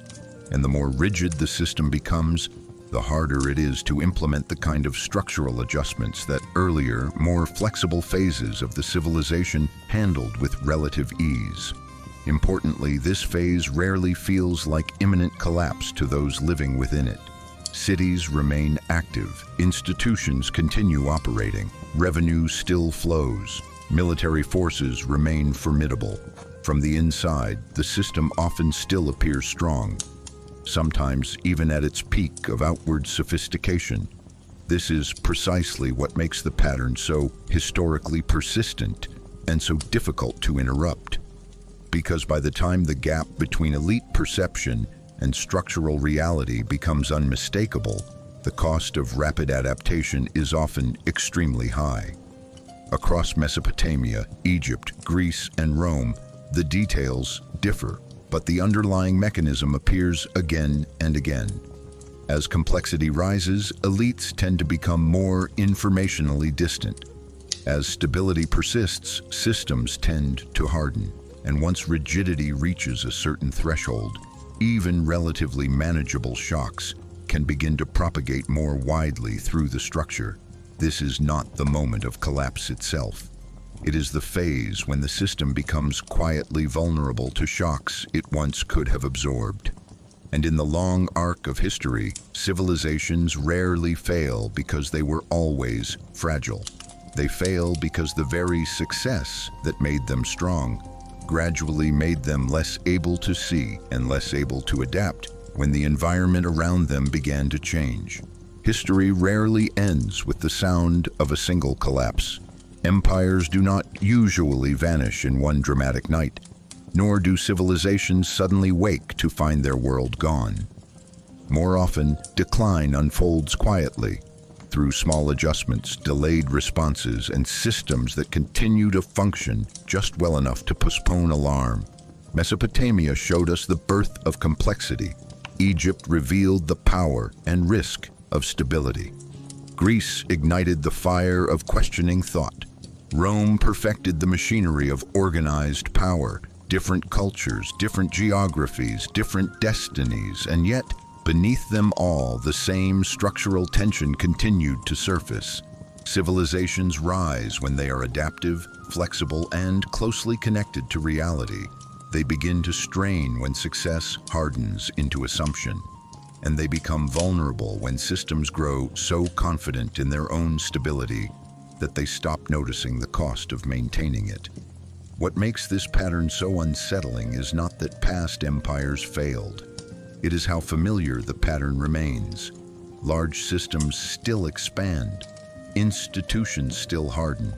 Elites can still become insulated, and populations, more often than not, continue living their daily lives while structural pressures quietly accumulate beneath the surface. History does not repeat in perfect detail, but it does repeat in recognizable rhythms. The lesson of the ancient world is not that collapse is inevitable. Civilizations are remarkably resilient. They adapt, reform, and recover more often than they disappear. But resilience has limits, and complexity always carries a price. The more interconnected and optimized a system becomes, the more carefully it must balance stability with flexibility, confidence with awareness, and power with adaptability. Because in the end, the most dangerous moment for any civilization is not when it appears weak, but when it appears unshakably strong. If this journey through the hidden mechanics of ancient civilizations made you see history differently, subscribe to the Enigmatic Veil for more deep historical and psychological explorations. Until next time, stay curious and look beyond the surface. For centuries, Rome has been remembered as the ultimate symbol of power, discipline, and civilization. When people speak of the ancient world, they often speak of Rome with a kind of quiet admiration. The empire of marble forums, unstoppable legions, and laws that would shape the foundations of the modern world. We are taught to respect its engineering, to study its military brilliance, and to view its expansion as the natural rise of an extraordinary civilization. But history, as always, tells two stories. One is carved in stone and repeated in textbooks. The other lives in the shadows, quieter, darker, and far more uncomfortable. Because behind the shining image of Roman greatness stood a society that normalized brutality with chilling efficiency. This was not merely an empire that conquered land. It was an empire that mastered the psychology of control. In Rome, death could become public entertainment. Mercy could be interpreted as weakness. And obedience, absolute, unquestioned obedience, was often valued more than human life itself. The Roman system did not emerge by accident. It was built deliberately, layer by layer, through culture, politics, and fear. The arenas, the triumphs, the punishments, the spectacles, all of them served a purpose far beyond what appeared on the surface. They trained the population. They shaped behavior. They taught millions of people what power looked like and what happened to those who stood against it. And perhaps the most unsettling truth is this: when Rome finally fell, many of its darkest psychological mechanisms did not vanish with it. They adapted. They resurfaced. They quietly embedded themselves into later systems of power across history, which forces us to ask an uncomfortable question. When we admire Rome, what exactly are we admiring? The architecture, the order, the strength, or the system that proved how far a civilization could go when efficiency began to outweigh empathy? Tonight, we are not looking at the Rome of polished legends and heroic myths. We are looking beneath the marble surface into the mindset that helped build one of the most formidable empires the world has ever seen. Because to truly understand Rome's rise, we must confront the darker traits that made such power possible in the first place. Fact 1. When death became entertainment. One of the darkest traits of Roman society was not simply that violence existed, but that it was celebrated, organized, and turned into mass entertainment. In the heart of Rome, thousands of citizens would gather inside massive arenas like the Colosseum, not to witness sport as we understand it today, but to watch men fight, bleed, and often die for public amusement. These were the gladiatorial games, and they were not rare events. They were frequent state-sponsored spectacles designed to captivate the population. Gladiators were usually slaves, prisoners of war, or condemned criminals, trained to fight in brutal conditions where survival depended on skill, endurance, and sometimes pure luck. But what makes this truly unsettling is not only the violence itself, it is the emotional normalization that surrounded it. Crowds cheered, senators attended, emperors used the games to gain popularity. Over time, repeated exposure to public killing began to reshape what society considered acceptable. Violence became ritualized, death became theatrical, and empathy, slowly but surely, was pushed further into the background. The arena was more than entertainment. It was psychological conditioning. It reminded the population who held power. It demonstrated the consequences of weakness. And it transformed human suffering into a shared public experience. This does not mean every Roman was cruel, nor that the entire civilization can be reduced to bloodlust. But the cultural acceptance of gladiatorial death reveals something deeply important about the Roman mindset. When a society repeatedly consumes violence as spectacle, the line between necessity and cruelty begins to blur, and in Rome, that line was often almost invisible. Fact 2, when individual life meant little. Another deeply troubling trait within Roman society was the quiet but powerful devaluation of individual human life when it conflicted with the needs of the state. Rome was built on discipline, order, and collective strength, and while these qualities helped create a remarkably efficient empire, they often came at a human cost that is easy to overlook from a distance. In Roman culture, the ideal citizen was expected to place duty above personal emotion, loyalty above compassion, and obedience above individual survival. Soldiers were trained to hold formation even when it meant near certain death. Commanders were praised for sacrificing thousands if it secured victory. And in times of crisis, harsh punishments such as decimation, the execution of one soldier in every 10, were used to enforce absolute discipline within the legions. To the Roman strategic mind, this was not necessarily cruelty for its own sake. It was viewed as necessary maintenance of order. But psychologically, the message was unmistakable. The individual existed to serve the system, not the other way around. Over generations, this mindset helped create one of the most formidable military machines in history, yet it also normalized a dangerous moral trade-off. Efficiency began to outweigh empathy. Stability began to justify severity, and the value of a single human life became increasingly conditional. This cultural conditioning did not mean Romans lacked personal bonds or private compassion. Many clearly did. But at the structural level of power, the system consistently rewarded those who could suppress individual sentiment in favor of collective control. It is here that we begin to see one of Rome's most enduring psychological legacies. When a civilization becomes powerful enough, it often starts to measure human worth not by humanity, but by usefulness. And once that shift begins, it rarely stops at the battlefield. Fact 3, collective punishment mentality. One of the most chilling features of Roman power was its systematic use of collective punishment as a tool of control. Rome did not always limit consequences to the individual who resisted authority. Entire groups could suffer for the actions of a few.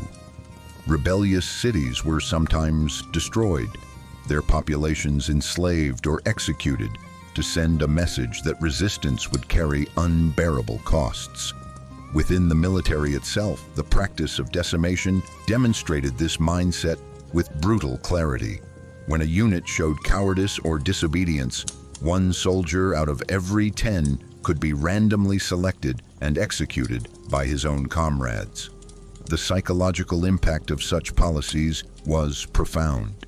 Fear did not remain personal, it became communal.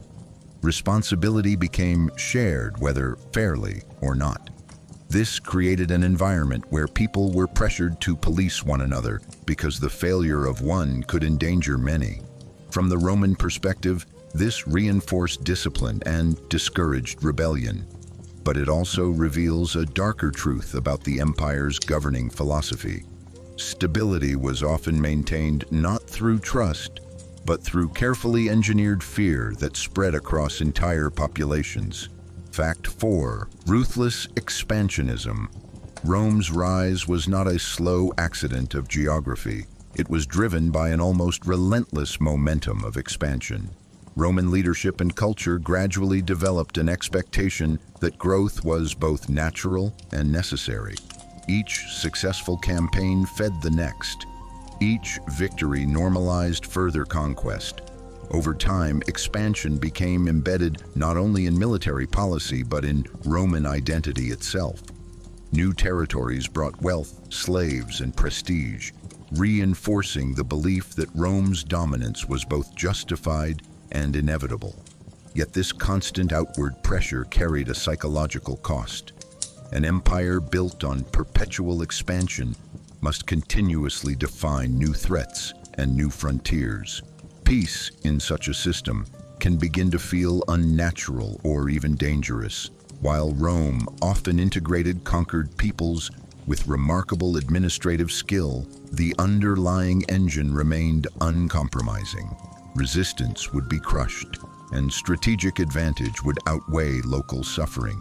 This relentless drive helped build one of history's greatest empires. But it also normalized a worldview in which force became the default solution to uncertainty. Fact 5. Political betrayal as a norm. Another disturbing trait that quietly shaped Roman power was the normalization of political betrayal at the highest levels of leadership. Rome projected an image of order, law, and structured governance, yet beneath that polished surface operated a political environment that could be intensely unforgiving. Ambition in Rome was not merely encouraged. It was often essential for survival within elite circles. Senators, generals, and rising political figures constantly navigated a landscape where alliances were temporary and trust was fragile. The late Republic in particular became a stage where personal loyalty frequently collided with political necessity. Deals were made behind closed doors, promises were quietly broken, and rivals were sometimes removed through exile, public disgrace, or assassination.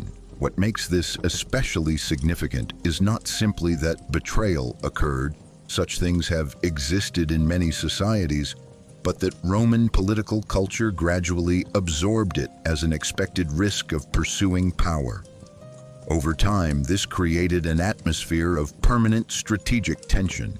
Leaders learned to anticipate treachery, supporters learned to hedge their loyalties, and the system itself began rewarding those who could maneuver most coldly through this environment of calculated distrust. This did not mean Rome lacked capable or principled figures.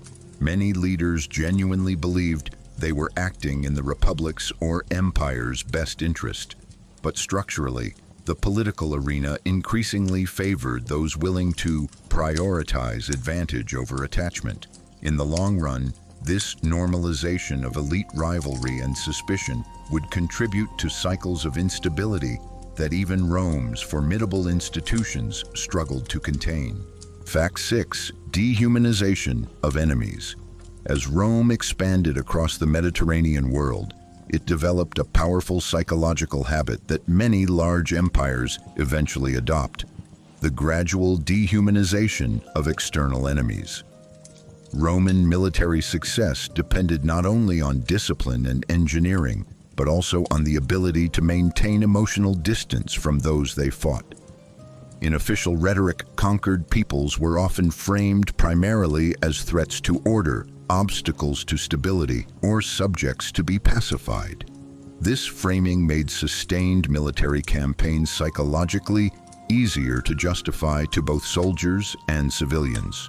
Once an opponent is viewed less as a community of individuals and more as a problem to be solved, the moral barriers to harsh action begin to weaken.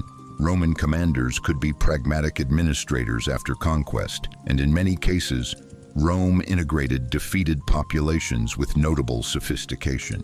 However, during active resistance, the empire could respond with overwhelming severity, designed to deter future uprisings. The deeper issue here is psychological conditioning. Over generations, repeated exposure to narratives of Roman superiority and external barbarism helped reinforce an us versus them worldview. Such thinking is not unique to Rome, but within the Roman system, it became a highly effective tool of expansion. It allowed ordinary citizens to support distant wars and helped soldiers maintain cohesion under extreme conditions. Yet it also illustrates a recurring pattern in powerful states. When enemies are consistently framed as less fully human, the range of acceptable actions quietly expands. Fact 7. Obsession with power and glory. Roman culture placed enormous symbolic weight on honor, reputation, and public recognition, particularly among the elite. Military triumphs, public monuments, and political advancement were deeply intertwined with personal legacy. For ambitious Romans, especially within the upper classes, achieving lasting glory was not simply vanity. It was a central measure of success. Victorious generals celebrated triumphs through the streets of Rome, their achievements immortalized in stone inscriptions and public memory. This cultural emphasis created powerful incentives. Success in war or politics could elevate a family's status for generations. Failure, however, could mean obscurity or disgrace. Over time, the pursuit of glory became woven into the competitive fabric of Roman leadership. Many decisions were undoubtedly strategic and carefully calculated, yet the cultural reward structure consistently elevated bold, visible success. The psychological danger in such a system is subtle but important. When prestige and survival become tightly linked, leaders may feel increasing pressure to pursue decisive victories rather than cautious restraint. Rome's expansion benefited enormously from this drive, but it also contributed to internal rivalries and escalating ambitions that the Republican system eventually struggled to balance. The Roman world admired strength, but that admiration sometimes pushed its leaders toward ever greater risks. Fact 8. Public fear as a control tool. Rome understood something that many later states would rediscover. Fear, when carefully managed, can be a remarkably efficient instrument of governance. The empire did not rely on terror alone. It also used law, infrastructure, and incentives, but visible punishment played a clear role in maintaining order. Crucifixions along major roads, harsh military discipline, and highly publicized consequences for rebellion all served as powerful deterrents. These actions were rarely random. They were meant to be seen. The psychological message was direct and widely understood. Order would be preserved, and challenges to authority would carry severe consequences. From a purely administrative perspective, such measures could produce stability across vast territories with relatively limited manpower. Yet the long-term cultural effect is more complex. When populations repeatedly witness extreme punishment as a normal function of authority, fear can become embedded in the social environment. Compliance increases, but so can quiet resentment beneath the surface. Rome managed this balance for centuries with remarkable skill, but the reliance on visible severity reveals an important aspect of imperial psychology. Power was not only exercised, it was carefully performed. Fact 9. Social hierarchy extremes. Roman society was highly structured, and while this organization contributed to administrative efficiency, it also produced stark social divisions. Status in Rome carried enormous legal and economic consequences. Patricians, equestrians, plebeians, freedmen, and slaves occupied clearly defined positions within the social order. Mobility was possible in some cases, but the hierarchy remained deeply influential in daily life. Slavery in particular formed a foundational component of the Roman economy, supplying labor across agriculture, households, mines, and large estates. Many Romans likely viewed this system as a normal feature of the ancient world, and in many ways it was. But its scale and integration into Roman prosperity cannot be ignored. the psychological effect of such rigid stratification is significant. When large populations grow accustomed to sharp inequalities, social expectations begin to harden around them. Privilege can feel natural to those who benefit from it, while subordination can become normalized among those born into it. Rome's hierarchy helped maintain order across a massive empire, yet it also institutionalized a worldview in which human value was often closely tied to status and function. Fact 10. Normalization of violence. Perhaps the most profound and far-reaching trait underlying Roman power was the gradual normalization of violence across multiple layers of society. This did not mean Rome was uniquely violent compared to every other ancient civilization. The ancient world as a whole was harsh, but Rome's scale, organization, and cultural reinforcement of force gave violence a particularly structured role. Military conquest, public executions, gladiatorial games, and harsh disciplinary systems all existed within a broader cultural framework that treated force as an expected instrument of order. Over time, repeated exposure can change perception. What once shocks can begin to feel routine. What once feels extreme can slowly become acceptable under the right conditions. Rome's success depended heavily on its ability to apply force decisively and consistently, and in many ways this effectiveness became part of its identity. Yet the deeper lesson is psychological rather than purely historical. When any powerful system repeatedly rewards outcomes achieved through controlled violence, societies can gradually adjust their moral thresholds without fully noticing the shift. Rome mastered this balance for centuries, but the very mechanisms that made it formidable also reveal the uncomfortable truth at the heart of many great powers. Strength, when left unchecked by restraint, has a tendency to redefine what a civilization is willing to tolerate. Rome, the machinery of power. If Greece gave the world the language of philosophy, Rome built the most formidable political machine the ancient world had ever seen. Where the Greek city-states thrived on intellectual dynamism but struggled with lasting unity, Rome developed something different, a system optimized for expansion, integration, and long-term control. It was not merely Rome's armies that made it powerful. It was Rome's ability to transform conquest into structure. From its early republican roots, Rome displayed an unusual institutional flexibility. Power was distributed across magistrates, assemblies, and the Senate in ways that allowed the state to adapt during its formative centuries. This balance was imperfect and often contested, but it created a political culture that valued procedure, legal continuity, and administrative coordination. Rome learned early that raw military victory was only the beginning. The true challenge was governing what had been conquered. And here, Rome excelled. As Roman influence expanded across the Mediterranean, the state developed an increasingly sophisticated framework of roads, provincial administration, taxation systems, and legal integration. The famous Roman road network did more than move legions. It moved information, commerce, and authority. Communication across vast distances became faster and more reliable than in any previous empire of comparable size. Governors could be installed, taxes could be collected, rebellions could be detected and suppressed with growing efficiency. This was the emergence of power as machinery. Roman law became one of the empire's most enduring tools. By standardizing legal frameworks across diverse populations, Rome created a shared administrative language that extended far beyond the city itself.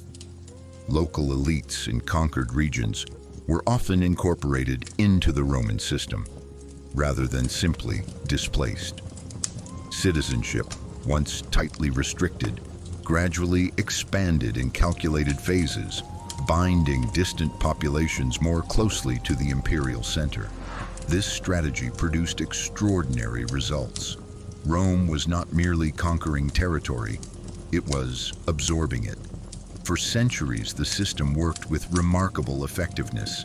Military discipline, bureaucratic organization, infrastructure investment, and legal integration combined to produce one of the most resilient imperial structures in ancient history.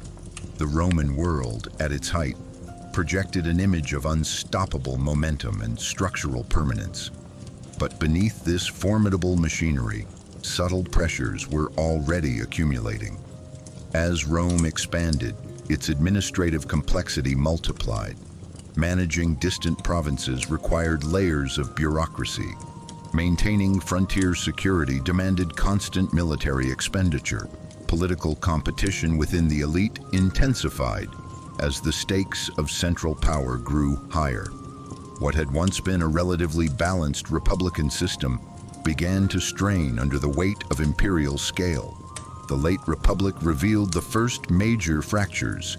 Elite rivalries escalated into cycles of political violence. Military commanders developed personal loyalty networks that sometimes rivaled the authority of the state itself. Institutional norms that had once moderated competition began to erode. The transition from republic to empire under Augustus stabilized the system in the short term, but it also concentrated unprecedented authority in the imperial office. Centralization restored order, but it also increased systemic dependency on the quality of leadership at the top. Over the long arc of imperial history, Rome demonstrated both the immense strength and the hidden fragility of highly optimized power systems. For centuries, the machinery functioned with impressive resilience.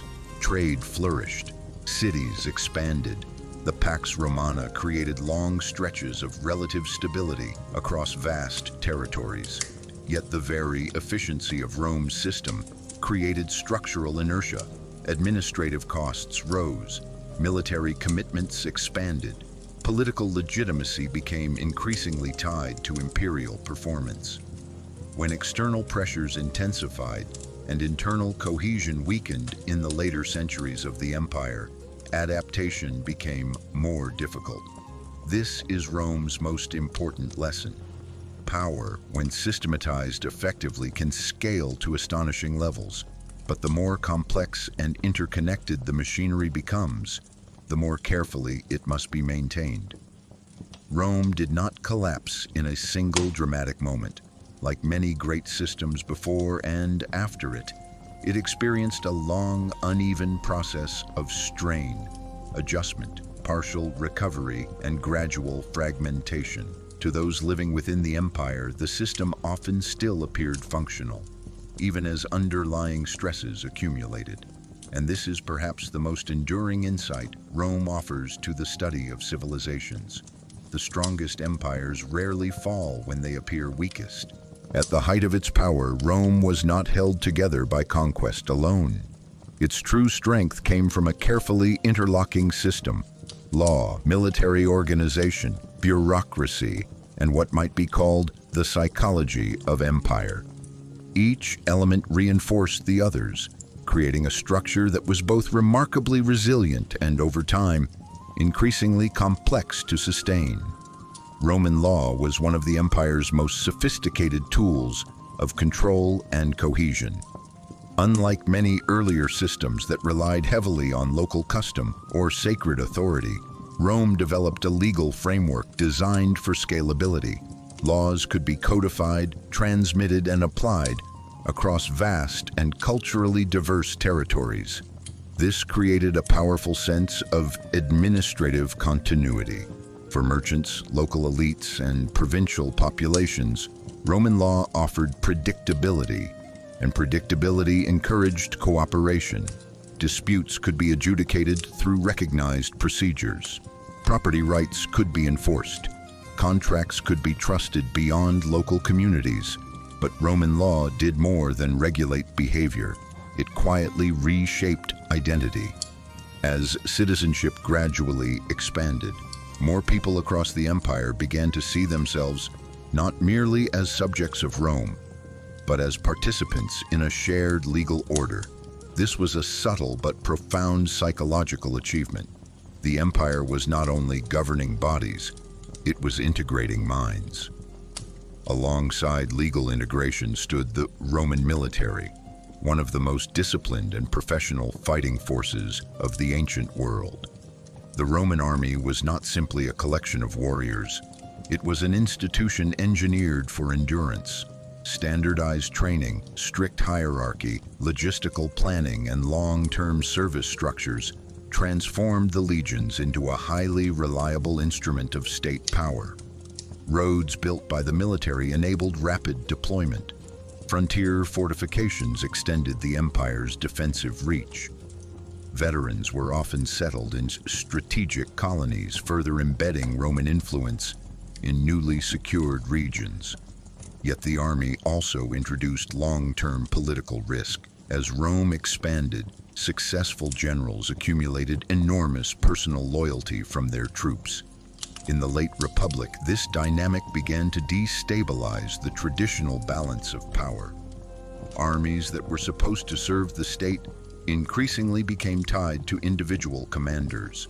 The system adapted under the empire by placing military authority more firmly under imperial control. But the underlying tension never fully disappeared. Supporting both law and military force was an increasingly elaborate bureaucratic apparatus. Provincial governors, tax collectors, census officials, engineers, and administrative staff formed the quiet infrastructure that allowed Rome to function across continents. Bureaucracy is rarely celebrated in heroic narratives, but without it, Rome's territorial scale would have been impossible to maintain. In its early phases, Roman administration retained a degree of pragmatic flexibility. Local customs were often tolerated. Provincial elites were incorporated into governance structures. Rome understood that excessive rigidity could provoke resistance. But over time, as the empire matured and pressures mounted, the administrative system grew heavier and more complex. Layers of oversight multiplied. Fiscal demands increased. Maintaining cohesion across such a vast structure required ever greater institutional effort. Beneath all of this, law, army, bureaucracy, lay something less visible but equally powerful: the psychology of empire. Rome cultivated an image of inevitability. Through triumphal architecture, public rituals, coinage, and imperial messaging, the state projected a narrative of permanence and universal order. The Pax Romana was not only a geopolitical reality, it was a psychological environment. Many within the empire came to believe that Roman order was simply the natural state of the world. This belief was one of Rome's greatest strategic assets. When populations internalize the legitimacy and durability of a system, overt coercion becomes less necessary. Compliance becomes normalized. Resistance appears not only dangerous, but futile. Yet here again, the familiar historical tension emerges. The more successful an imperial system becomes at projecting permanence, the more difficult it can be to recognize early signals of structural strain.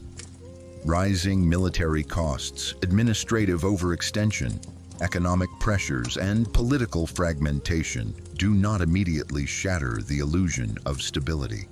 Often, the machinery continues to function outwardly long after deeper stresses have begun to accumulate. Rome's power system was, in many respects, one of the most sophisticated ever constructed in the ancient world.